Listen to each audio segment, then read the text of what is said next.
ঈদে উৎসবের রং ছিল না বৃদ্ধাশ্রমের বাসিন্দাদের। স্মৃতি হাতড়ে বেড়ান তারা। ঈদ আসলেই নীরবে কাঁদেন বৃদ্ধাশ্রমের বাবা মায়েরা। ভালো খাবারেও মন ভরে না তাদের। গাজীপুর থেকে মীর মোহাম্মদ ফারুকের রিপোর্ট। যেভাবে আছি বেঁচে তো আছি জীবন আর মরণে মাঝামাঝি, তুমি আজ দুলছ সুখের দোলায়, আমি মরছি দুঃখের জ্বালায়।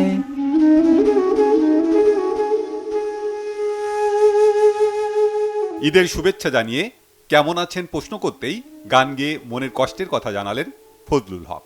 ছিলেন শিক্ষক, বিয়ে থা করেননি। এখন তাকে দেখার আর কেউ নেই। এক আত্মীয় তাকে রেখে গেছেন বৃদ্ধাশ্রমে।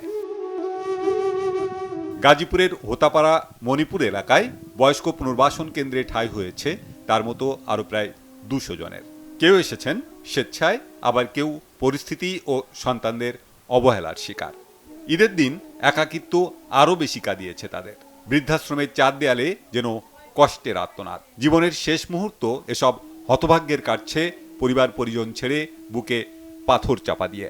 3 মাসের কোলে ফেলায় মা মারা গেছে, বাপে বিয়ে করছে, নানি মানুষ করছে, নানা নানি মারা গেছে। আমারও খুব ভালো দুঃখ। আমিও ক্যান্টনমেন্টে কাজ করে করে খাইছি, ওনার কাজ করতে পারি না দেখে একজনকে এনসির কাজ করতে সে ধর্মভাই বানাইছিলাম। হের মাইয়া কেমনে ফেসবুকে পাইছে, পাইয়াই নাই না, আমার দিয়ে গেছে 2.5 বছর, আর খোঁজ খবর নাই না কেউ। ছোট থেকে কষ্ট দুঃখ করতে করতেই জীবনটা গেল। এই জীবনটা জি, আত্মীয় স্বজনের কথা, সবার কথা মনে পড়লে এই বুকের মধ্যে পাথর দিয়ে রাখি।